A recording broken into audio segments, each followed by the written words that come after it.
আমরা এর আগের ভিডিওতে আমরা বলেছি যে কিভাবে প্রতিবিপ্লব ঘটছে এবং এটা একটা ভুল করলে কিভাবে পুরো ব্যাপারটা অত্যন্ত জটিল হয়ে যায়। ঠিক আছে, আমরা এটাকে মোকাবেলা করার পথটা কী হতে পারে কেমন সেটাও আমরা কিছুটা আলোচনা করেছি, কিন্তু আমরা পুরোপুরি আলোচনা করিনি।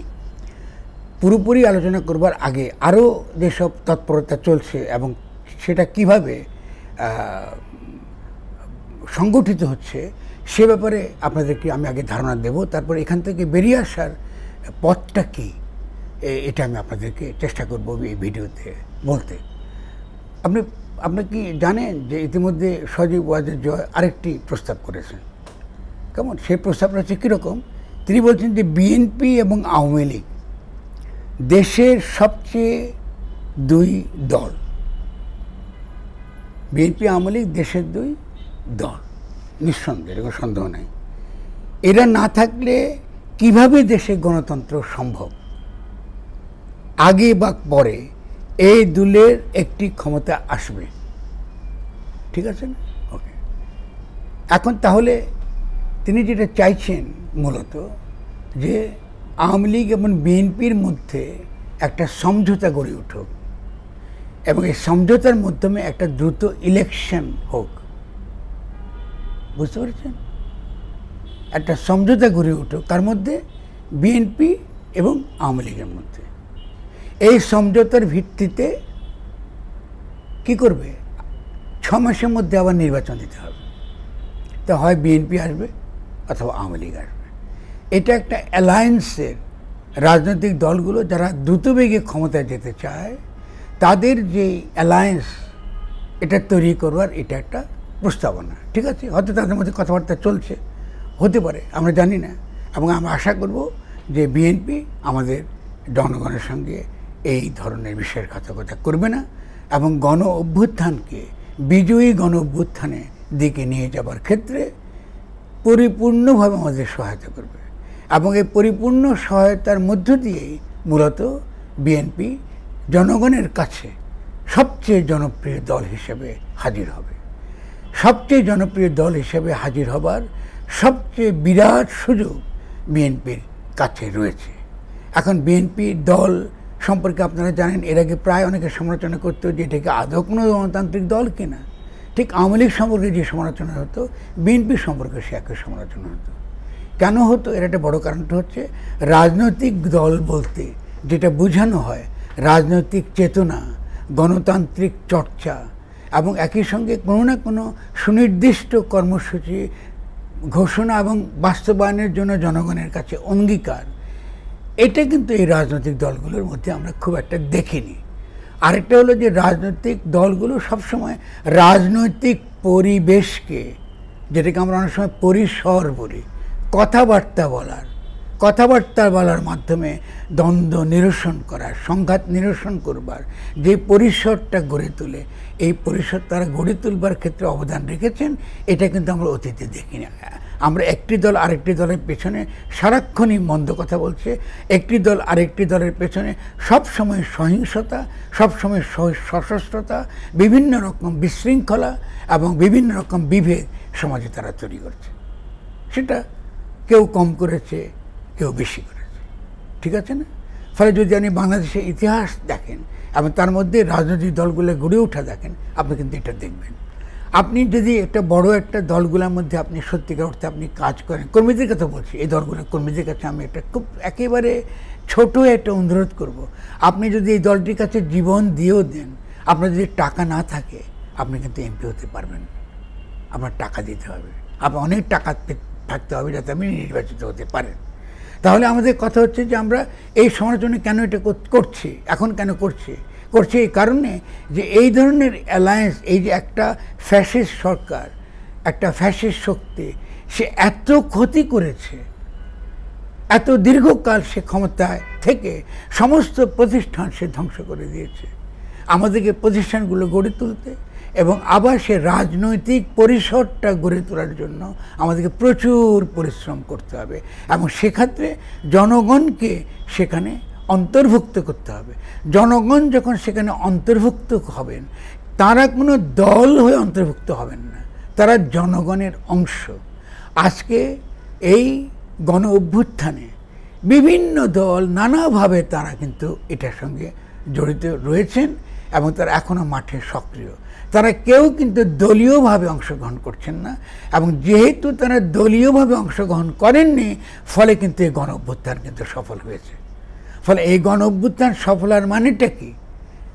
বাংলাদেশের জনগণের অংশ বিএনপি, বাংলাদেশের জনগণের অংশ আওয়ামী লীগ, বাংলাদেশের জনগণের অংশ বামপন্থী দলগুলো, বাংলাদেশের জনগণের অংশ ইসলামপন্থী দলগুলো, সকলে মিলেই কিন্তু জনগণ, সকলে মিলেই কিন্তু জনগণ। এটা কিন্তু দলীয় না। তাহলে জনগণ কথাটা থেকে আপনি যখন তাকে অস্বীকার করে আপনি যখন দলের কথা বলেন, অথচ এখনো পর্যন্ত আপনার বিজয়টা সম্পূর্ণ হয় নাই, আপনার বিরুদ্ধে দেশে বিদেশে ষড়যন্ত্র চলছে, আপনি কিন্তু এই গণ অভ্যুত্থানকে বিজয়ের দিকে নিয়ে যাবার জন্য যে প্রয়োজনটা আছে, এটা কিন্তু আপনি সেখানে ভূমিকা রাখছেন না। এটা ভয়ঙ্কর, বিপজ্জনক। আরেকটি আমরা খেলা দেখছি গড়ে উঠছে, আরেকটি যেটাকে আমরা বলি ঈশান কোণে মেঘ, এটা কিন্তু জমছে। ফলে আমরা অনুরোধ করব, বিশেষত বিএনপিকে আমরা অনুরোধ করব, এবং আমি বিশেষভাবে বেগম খালেদা জিয়াকে অনুরোধ করব, তিনি আমাকে চেনেন, আমি জানি তিনি আমাকে ভালোবাসেন, যে তিনি অন্তত বিএনপিকে এই খেলায় যেন তিনি না নামান। তার উপরে যে অত্যাচার হয়েছে, তাকে যেভাবে ফ্যাসিস্ট হাসিনা তাকে অপমান করেছে, তার ডিগনিটিকে, সেই ডিগনিটি উদ্ধার করার জন্য আমরা লড়ছি। আজকে আমাদেরকে রাজাকার বলেছে বলে আমাদের যে মর্যাদা হানি করেছে তরুণদের, এটা আমরা উদ্ধার করার জন্য আমরা লড়ছি। এই ছাত্ররা জীবন দিয়েছে যেহেতু তাদেরকে রাজাকার বলা হয়েছে। ক্রমাগত আওয়ামী লীগ দিনের পর দিন বিএনপিকে জামাত, বিএনপি সন্ত্রাসী, অগ্নি সন্ত্রাসী বলে এবং খালেদা জিয়া সম্পর্কে কুৎসা অকথ্য ভাষা ব্যবহার করে তারা প্রচার করেছে। আমাদের দেশের ছেলেরা রাস্তায় নেমেছে, তারা জীবন দিচ্ছে এই ডিগনিটি, এই মর্যাদা রক্ষা করার জন্য। আমরা জীবন দিয়েছি বেগম খালেদা জিয়ার ডিগনিটি, তার মর্যাদা রক্ষার জন্য। আমরা লড়াই করে তাকে আর এই কি বলে এই ফ্যাসিস্ট সরকারের ফ্যাসিস্ট আদালত থেকে মুক্ত করে এনেছি। আমরা তার মর্যাদার প্রতিষ্ঠা করেছি।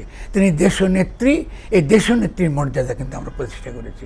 ফলে আমি খালেদা জিয়ার কাছে বিনীতভাবে বলবো, আপনি আপনার দলকে একটু বোঝার বা আমার এই কথাগুলো তাদেরকে পৌঁছে দেন, আমাদেরকে কাজটা শেষ করতে দেন। এই শেষ করার মধ্যে তাদেরকে সহযোগিতা করতে বলেন। এটাকে বলে বিজয়ী গণ অভ্যুত্থান। অভ্যুত্থান শেষ হয়নি এখনো। বিজয়ী গণ অভ্যুত্থান কখন হবে? বিজয়ী গণ অভ্যুত্থান তখনই হবে যদি আমরা এখন যে সরকারটা আছে এটাকে এই সংবিধানের অধীনে উপদেষ্টা না বলে, সংবিধানের অধীনে উপদেষ্টা না বলে আমরা অন্তর্বর্তীকালীন বিপ্লবী সরকারের প্রধান হিসাবে বা প্রেসিডেন্ট হিসাবে তাকে আমরা ঘোষণা দিতে পারি। তিনি কি বিপ্লবী সরকার, যে সরকারটা অন্তর্বর্তীকালীন, মানে নতুন একটি গঠনতন্ত্র প্রণয়ন করা অবধি, নতুন একটি নির্বাচন হওয়া অবধি এটা অন্তর্বর্তী, এই অর্থে এটা অন্তর্বর্তী। কেমন? ফলে আমরা মনে করব যে আমাদের বিএনপির অত্যন্ত উদ্যমী, অত্যন্ত ত্যাগী যে সকল কর্মী আছেন তারা এই ব্যাপারটা খুব বুঝবেন এবং আমাদেরকে একটা সাধারণ যে শত্রুদের দুশ্মন দেশে বিদেশে তাদের বিরুদ্ধে আমাদেরকে লড়াই করার তার একটা শক্তি তারা আমাদেরকে দেবেন। এটা অত্যন্ত গুরুত্বপূর্ণ। আরেকটি প্রশ্ন বারবার তোলা হয়, যেটা আমি তার একটা আইনগত ব্যাখ্যা আপনাদেরকে দিচ্ছি। গণ অভ্যুত্থানের যে আমরা মধ্য দিয়ে যে সরকার প্রতিষ্ঠিত হয়, সেই সরকারকে কোনো সংবিধানের অধীনে থাকতে হয় না। এটা আমরা বারবার বলেছি। তিনি সংবিধানের বাইরে, তিনি সংবিধান প্রণয়ন করেন, তিনি পুরনো সংবিধানের অধীনের তিনি নন। কারণ সংবিধান অস্বীকার করে গণ অভ্যুত্থান ঘটেছে। আপনি যদি কনস্টিটিউশন মেনে কেউ গণ অভ্যুত্থান করেছেন, তো তাকে আবার আপনি কেন আবার নির্বাচিত সরকার, অনির্বাচিত এসব ননসেন্স বলছেন? এইসব লিগাল ননসেন্স এবং পলিটিক্যাল ননসেন্স, এগুলোর তো কোনো অর্থ নেই। গণ অভ্যুত্থানের মধ্যে গঠিত এই যে সরকার, যতটুকু সে গণ অভ্যুত্থানের শক্তি এবং সার্বভৌম যে ক্ষমতা, এটার প্রতিনিধি, ততক্ষণ পর্যন্ত সকল কিছু, সকল আইন তার অধীন, সকল আইন তার অধীন। কারণ আইন প্রণয়ন করে জনগণ, তারা জনগণের অধীন। ফলে জনগণ যতক্ষণ পর্যন্ত না নতুন আইন প্রণয়ন করবে বা নতুন গঠনতন্ত্র প্রণয়ন করবে, ততক্ষণ পর্যন্ত এই সরকার, অন্তর্বর্তীকালীন সরকার কি জনগণের অভিপ্রায়ের সর্বোচ্চ রূপ, নির্বাচনের চেয়েও বৈধ। নির্বাচনে একটা দল যে বেশি ভোট পায় সে নির্বাচিত হয়, ঠিক না? নির্বাচনে কি হয়? এক দল বেশি ভোট পায়, আরেক দল কম ভোট পায়। রাষ্ট্র কে চালায়? যে বেশি ভোট পায়। আর এখন এই অভ্যুত্থানের ফলে যেই সরকার এসছে, সে সকলের ইচ্ছার, সকলের অভিপ্রায়ের তিনি প্রতিনিধি। তাকে কোনো নির্বাচন দ্বারা তাকে বোঝা যাবে না, তার নির্বাচিত হওয়ার কোনো দরকার পড়ে না। কারণ নির্বাচনের চেয়েও আরও অধিক, নির্বাচনের চেয়েও আরও শক্তিশালী ইচ্ছার দ্বারা তাকে প্রতিষ্ঠিত করা হয়েছে, যিনি কিভাবে নির্বাচন হবে এই নিয়মও করে দেওয়ার অধিকারী। নির্বাচন তো পরের কথা, তিনি ঠিক করবেন আগামী দিনে কি করে নির্বাচন হবে। এখন এই নির্বাচন কমিশন থাকবে কি থাকবে না, কি করে একটা সুষ্ঠু নির্বাচন হবে কি হবে না, সমস্ত কিছুর নিয়ম বিধিমালা তৈরি করার অধিকার তিনি। ফলে দয়া করে এই সরকার অনির্বাচিত এই সকল ফালতু কথা বলবেন না। এটা কোনো আইনগত ভিত্তি নেই এবং এটার কোনো রাজনৈতিক ভিত্তি নেই। এই সরকার অবশ্যই নির্বাচিত, কারণ সে জনগণের সর্বোচ্চ অভিপ্রায়ের প্রতিনিধি। অভিপ্রায়ের প্রতিনিধিটা কি? নির্বাচনের দ্বারা আপনি কি করেন? যাকে আপনি চান তাকে ভোট দিয়ে নির্বাচিত করেন। আর এখানে রক্ত দিয়ে এই সরকারকে প্রতিষ্ঠিত করা হয়েছে। আপনি ভোটের দ্বারা না, রক্ত দিয়ে, শহীদের রক্ত দিয়ে তাদেরকে প্রতিষ্ঠিত করা হয়েছে। আমাদের এখনও যাদের রক্ত শুকায় নেই, এখনও যারা পঙ্গু হয়ে পড়ে আছেন, তাদের দ্বারা, তাদের শহীদের লাশ এবং তাদের এই আত্মত্যাগের মধ্য দিয়ে এই রাষ্ট্র, এই সরকার প্রতিষ্ঠিত হয়েছে। এখনো পর্যন্ত আমরা তাকে উপদেষ্টা জায়গায় রেখেছি, আমাদের এখনো অনেক কাজ বাকি আছে। ফলে কখনো দয়া করে এটাকে অনির্বাচিত বলবেন না। ভাববেন যারাই এই সরকারকে অনির্বাচিত বলে তারা হয় সংবিধান আইন সম্পর্কে অজ্ঞ, অথবা তারা রাজনীতি সম্পর্কে অজ্ঞ। এই কোনো দিক থেকে এই সরকারকে অনির্বাচিত বলা যায় না। যদি কারো এক্ষেত্রে সন্দেহ থাকে, ভুল থাকে, আপনারা বলবেন, আমি উত্তর দেব অবশ্যই। কিন্তু যদি আপনারা এর ব্যাপারে মানেন, আমার কথা মানেন, তাহলে দয়া করে অনির্বাচিত বলেন। অনির্বাচিত বলা হয় যে ধরনের নির্বাচনের দ্বারা মেজরিটি এবং মাইনরিটি ঠিক হয়। আর গণ অভ্যুত্থানের দ্বারা যে সরকার প্রতিষ্ঠিত হয় সেখানে মেজরিটি মাইনরিটি নাই, এটা 100% মেজরিটি। বোঝা গেল? গণ অভ্যুত্থানের জন্য প্রতিষ্ঠিত যে সরকার, এটা কিন্তু 100% জনগণের সম্মতিক্রমে অধিষ্ঠিত হয়েছে। তো কিসের নির্বাচনের কথা বলতে? নির্বাচন তো করা হয় একটা গঠনতন্ত্র প্রণয়নের পরে। আপনার গঠনতন্ত্র নাই, এটা প্রণয়ন করতে হবে। সঠিক নির্বাচন কী করে হবে এটা প্রণয়ন করতে হবে তার দ্বারা। তাহলে খেয়াল করেন, এই বিপ্লবকে প্রতি বিপ্লবের দ্বারা নস্যাৎ করার জন্য কী ধরনের তত্ত্ব হাজির করা হয়, এটা অত্যন্ত গুরুত্বপূর্ণ। আশা করি এটা আপনারা বুঝবেন। আমি এই দ্বিতীয় ভিডিওতে এটা একটুখানি পরিষ্কার করলাম।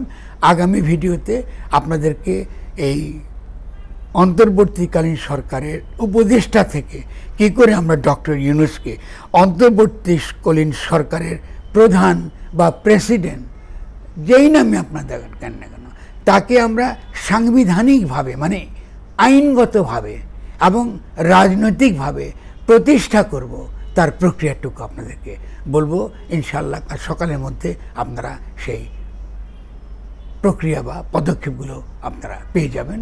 ইতিমধ্যে আপনারা এটা চিন্তা করেন, নিজের মধ্যে পড়েন, নিজের মধ্যে পাঠ করেন, পরস্পরকে পড়ান, এবং যদি কোনো প্রশ্ন থাকে আমাকে অবশ্যই জানাবেন। আমি অত্যন্ত আনন্দিত চিত্তে আপনাদেরকে প্রত্যেকটা প্রশ্নের আমি উত্তর দেব। দয়া করে তরুণ নেতৃত্বকে রক্ষা করুন, তাদের এই বিপ্লবকে সম্পূর্ণ করতে দিন। সকলকে ধন্যবাদ, আমাদের সকলকে ধন্যবাদ। ভালো থাকেন।